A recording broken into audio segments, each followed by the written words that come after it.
अस्सलाम वालेकुम Pakistan and good morning Pakistan. कैसे हैं आप लोग? और हमेशा की तरह देती हूँ दुआ, खुश रहें, आबाद रहें, अपनों के साथ रहें, एक दूसरे का ख्याल रखें और ख़ास तौर पे अपने वालिदैन का, जो अल्लाह पाक का बहुत ही कीमती तोहफ़ा। इस दुआ के साथ मैं अपने morning show good morning with सभी का आगाज़ करती हूँ। अच्छा, कभी कभी हम आपने देखा होगा कुछ पेरेंट्स जो हैं अपने बच्चों को हमेशा ये समझते हैं कि जैसे वो कुछ नहीं कर सकते, हमेशा तुम कुछ नहीं कर सकोगे, तुम कुछ कर नहीं पाओगे, यानी कि हर वक्त उनको इस तरह का मतलब डीमोटिवेट करते हैं। ये अच्छी बात नहीं है। तुमसे अच्छा तो वो लड़का है, तुमसे अच्छा तो देखो उसके जो बेटा है वो ऐसा है, वो ऐसा है। तो इस तरह तो बच्चों की कोई हौसला अफजाई आप नहीं कर रहे हो और आप अपने बच्चों को एक कंपटीशन के उसमें डालना चाह रहे हो कि देखो वो जो है ना समत का बेटा है, देखो वो ऐसे सुबह उठता है, ऐसे पढ़ता है, ऐसे पोजीशन लेता है। नहीं, फिर तुम तो किसी काबिल नहीं हो। अब यार ऐसा बोलोगे तो फिर बच्चा कहाँ से काबिल बनने की कोशिश करेगा। और एक और चीज़, पेरेंट्स या मदर हो, कभी भी किसी के सामने बच्चों को मत डांटा करें। इस तरह बच्चों का जो है ना वो अंदर का जो थोड़ा बहुत डर है या झिझक है वो भी निकल जाती है। वो कहते हैं अच्छा यार ये तो खैर है, यूज्ड टू हो गए हैं, मतलब एक वक्त होगा वो, अगर आप 5 साल के बच्चे को थप्पड़ मार रहे हैं उसके कज़न्स के सामने और ये तो है ही बदतमीज़, ये तो ऐसा ही है, सुनता नहीं है, बताओ मैं क्या करूँ। वो बच्चा सुन रहा है कि मेरी माँ मेरी खाला से मेरी शिकायत कर रही हैं। देखें, ये हम लोग रेगुलर बेस पे कुछ चीज़ें हमारी कोताहियाँ होती हैं। ये साइकोलॉजिस्ट हो गए, हम जब एक नहज तक पहुंच जाते हैं ना, फिर हम ऐसे डॉक्टर्स जिनका हमारे पास कुछ इतना ख़ास वो नहीं है कि हम यूज़ अल्लाह ना ही करे कोई जाएगा, हम लोग ऐसे डॉक्टर्स के पास जाएं कि भाई हमारा बच्चा अब ऐसा हो गया। जब वो ऑफ कोर्स वो 15 से ऊपर जाता है एज में, 16-17, तो उन्हें एक अजीब सी उसकी हैबिट्स फिर ख़राब हो जाती हैं और फिर वो ड्रग्स में भी पड़ सकते हैं। बहुत सारी ऐसी मिस्टेक्स हैं जो हम घर से इनिशियली शुरू करते हैं।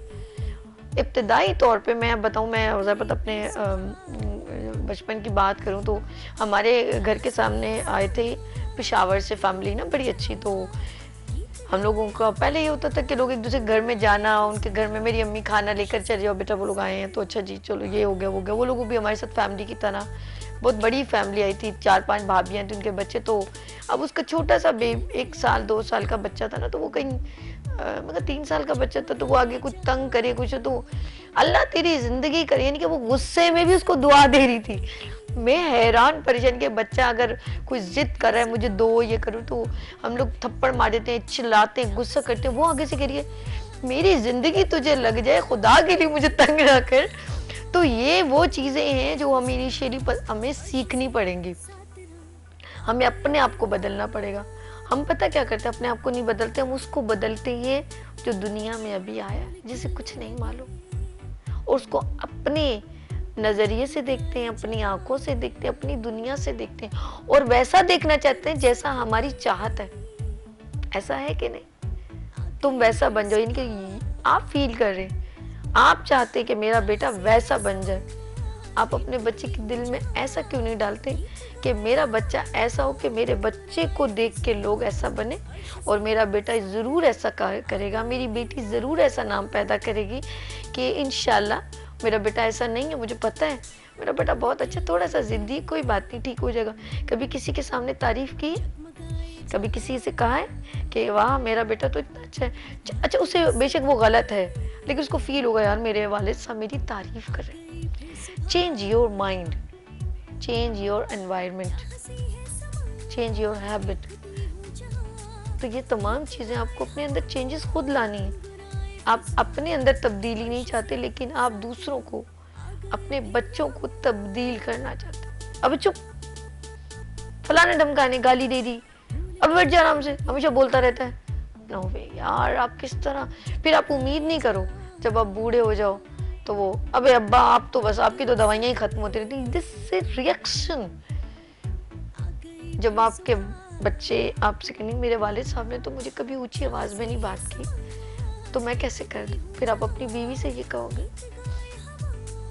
अब आप ये बोलेंगे वो ऐसे थे, अब आप भी ऐसे हो जाए। नहीं, अगर वो ऐसे थे, आपको उस वक्त का ज़माना कैसा था, उनकी सास क्या वो कुछ इफेक्ट पे, तो ज़रूरी नहीं आप बिल्कुल वही सेम रिएक्शन करो। असल में आप अपनी तमाम इट्स मीन कि जो आपके साथ हो बीती है ना, तो वो फिर आप जग बीती करना शुरू कर देते हैं, आप जग जग दुनिया के साथ करना शुरू कर देते हैं। अपनी तब्दील, अपने आप को तब्दील करें, और तब्दीली आई नहीं, तब्दीली आ गई है।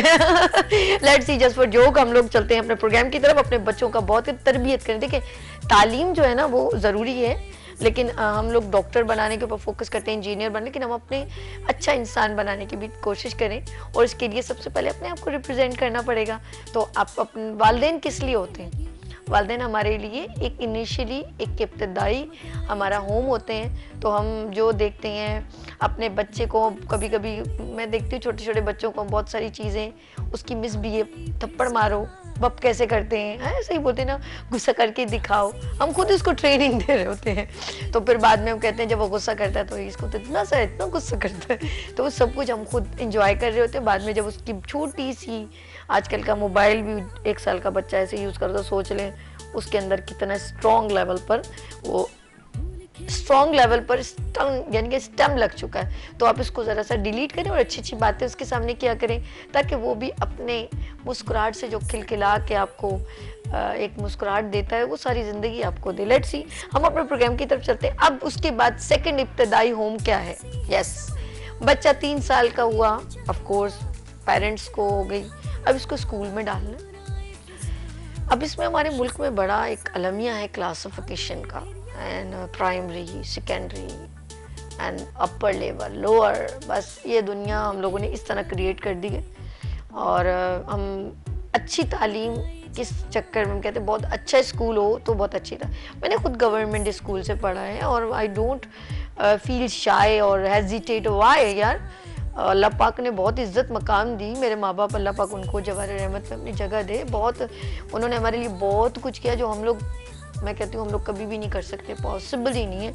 आज हम माँ बाप हैं तो हमें पता है कि यार ये जो अपनी बहनों को देखती हूँ, भाइयों को देखती हूँ, बहुत मुश्किल है तालीम देना और दिलवाना।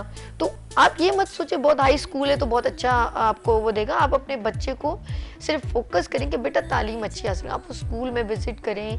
और लेकिन अभी मैंने देखा स्कूल्स में रंग बिरंगी एक्टिविटीज़ हो गई हैं, लोग डाइवर्ट हो गए, फोकस ऑफ बच्चों का एजुकेशन पे हटके।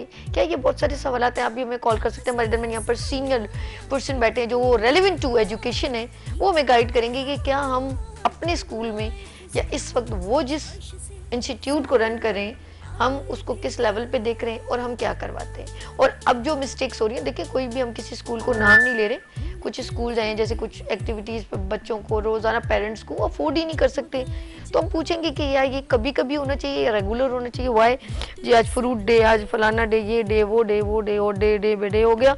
लेट्स सी, हमारे दरमियान यहाँ पर सीनियर पर्सन मौजूद है, एजुकेशन के साथ उनका बहुत टाइम से एक कनेक्शन रहा। इमरान जो है, इमरान खालिक यहाँ पर मौजूद हैं, फाउंडर हैं IK से। अस्सलाम वालेकुम।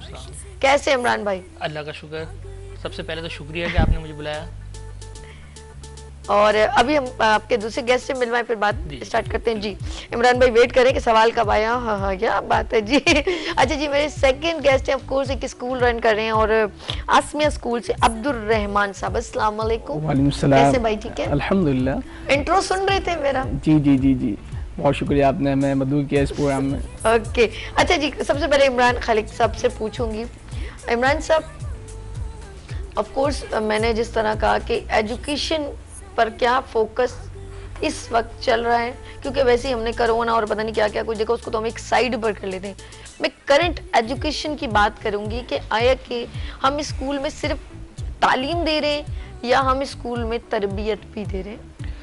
देखिए, सबसे पहले तो ये कि आपने भी कोरोना की बात की। कोरोना में जो बच्चा इतने अरसे घर पे बैठा, इतने अरसे घर पे बैठा, फिर ऑनलाइन का चक्कर शुरू हुआ, तो उसका जो लॉस हुआ है ना, तो वो हम ये समझें कि वो फौरन कवर हो जाएगा, तो ये पॉसिबल नहीं है। इसके लिए कम से कम आप समझें कि 1 साल लगेगा कि इस चीज़ को बेटर करने के लिए, कि बच्चा उस रूटीन में वापस आएगा कि रेगुलर जो वो सुबह 8 बजे स्कूल जाता था और उसकी छुट्टी होती थी 1 से 1:30 बजे के दरमियान, तो उसको इस चीज़ में दोबारा सेट होने में कम से कम 1 साल लगेगा, क्योंकि फ़ौरन से नहीं हो सकता।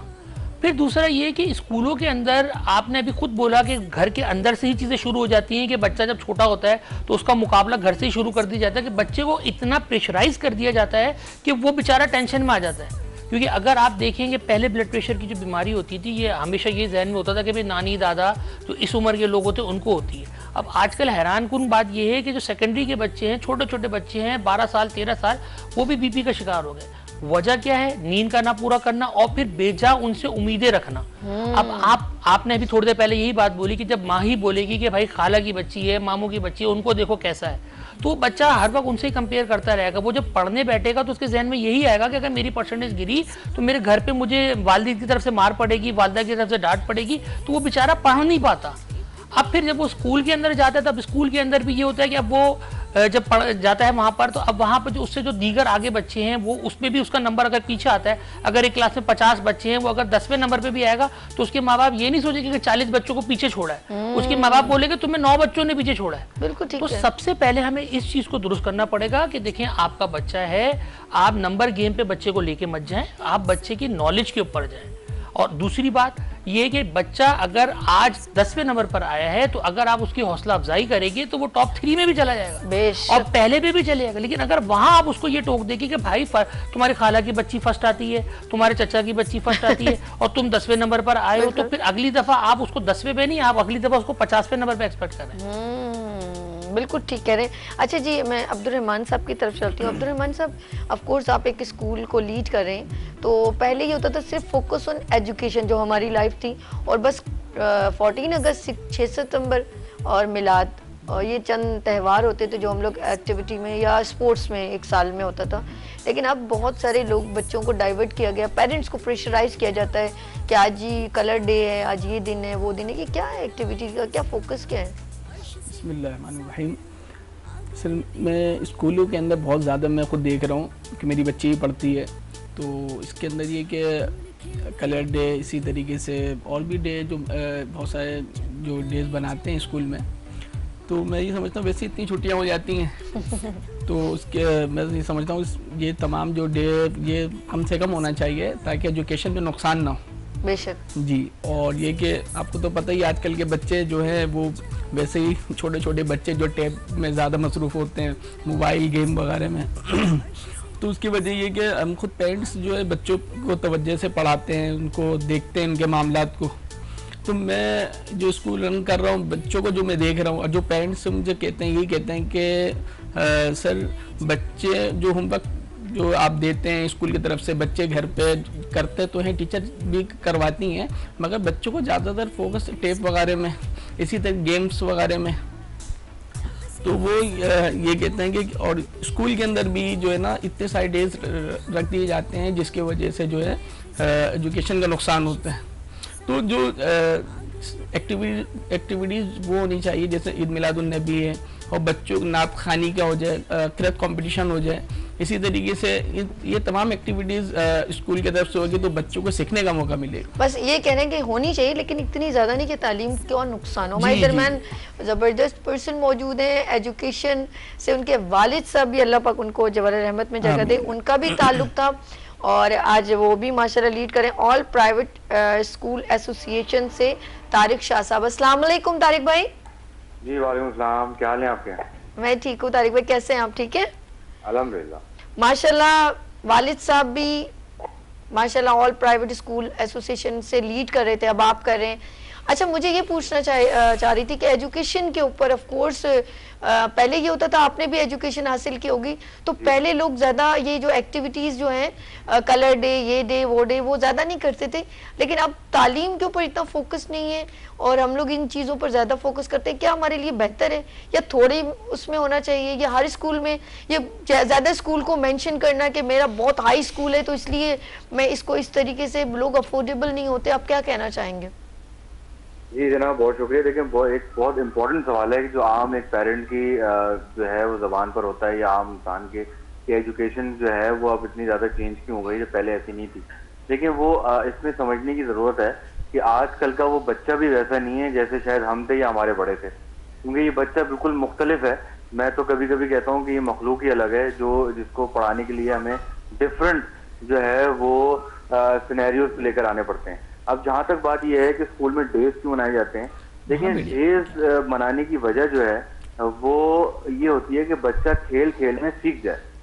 लेकिन इसके अंदर एक थोड़ा सा रिजर्वेशन जो है वो मेरी अपने तौर पे भी है कि पेरेंट्स पे इतना बर्डन ना डाला जाए कि वो पेरेंट्स जो हैं वो अखराजात के बोझ में जो है ना दब जाएं कि उनको ये चीज लेकर आनी है, अगले महीने ये लेकर आनी है, फीस भी पे करनी है और मजीद बच्चों के अखराजात होते हैं वो भी करने होते हैं। तो स्कूल अपने ही वसाइल में रहते हुए ये सारी एक्टिविटीज प्लान करे और उसको फिर बच्चों को उसको सिखाए दे कि आज अगर येलो डे मनाया जा रहा है या कोई भी कलर डे या फ्रूट डे या कोई भी जो चीजें कराई जाती हैं, इससे बच्चे खेल खेल में बहुत बेहतर तरीके से सीख जाते हैं। जब हम बात करते हैं एक्टिविटी बेस्ड लर्निंग की, तो ये सब एक्टिविटी बेस्ड लर्निंग का पार्ट होता है जिसमें ये सब चीजें कराई जा रही होती हैं। हाँ, बस यही है जो पेरेंट पे बर्डन ना डाला जाए और स्कूल अपने अखराजात के हिसाब से, अपने वसाइल के हिसाब से खुद ही एक्टिविटी प्लान करें और फिर इसको एग्जीक्यूट करें। क्या बात है तारिक भाई, दिल खुश किया आपने।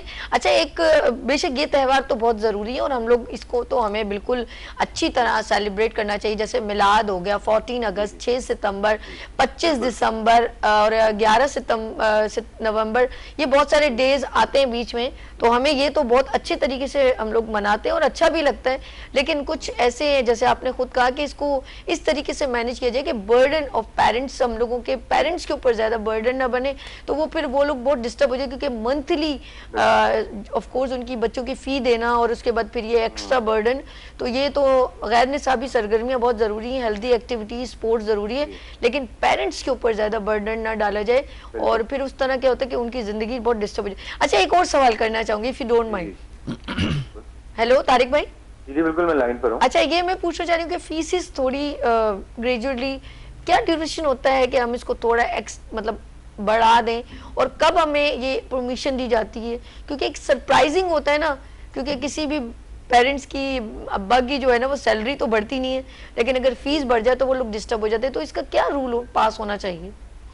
देखिए, साल में एक दफा जो है वो फी इनहेंस होती है, वो जब ही इनहेंस होती है जब स्टार्टिंग ऑफ द सेशन होता है। सेशन के स्टार्ट में ही फी को इनहेंस किया जाता है और गवर्नमेंट की तरफ से एक रिस्ट्रिक्शन है कि 5% से ज्यादा हम फी इनहेंस नहीं कर सकते। हालांकि आपको खुद पता है कि महंगाई कितनी बढ़ चुकी है और बाकी जो आप देख लें कि अगर बेसिक नेसेसिटीज ऑफ लाइफ की बात करें तो आपका फूड कितना ज्यादा बढ़ जाता है, साल के 3-4 दफा बढ़ जाता है, आपकी हेल्थ फैसिलिटीज साल में कितनी दफा उसमें रेट रिवाइज हो जाते हैं, लेकिन एजुकेशन को रिस्ट्रिक्ट किया गया 5% पे, जो कि मैं नहीं समझता कि इतना कम में कोई गुजारा कर सकता है, लेकिन मजबूर हैं क्योंकि स्कूल भी चलाने और गवर्नमेंट को भी जो है वो सेटिस्फाई करना है, उनके रूल्स को जो है वो फॉलो करना है, तो 5% साल में इंक्रीज होता है। हाँ, ये बात अलमिया है, जो बाकी काम कर रहे होते हैं, ऑफिस पेरेंट्स कर रहे होते हैं, तो वहां पर भी गवर्नमेंट को कोई रेगुलेशन लेकर आनी चाहिए कि उनके अखराजात भी जब बढ़ते हैं तो उनकी सैलरीज भी बढ़नी चाहिए।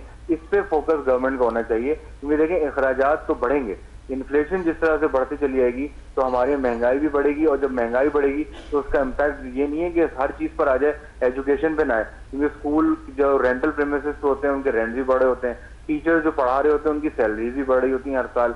कोई स्कूल ऐसा नहीं है जो साल में जो हर साल सैलरी इंक्रीज ना करे, क्योंकि अगर इंक्रीज ना करें तो टीचर छोड़ के चले जाता है। तो ये सारी चीजें हैं जो और हमारे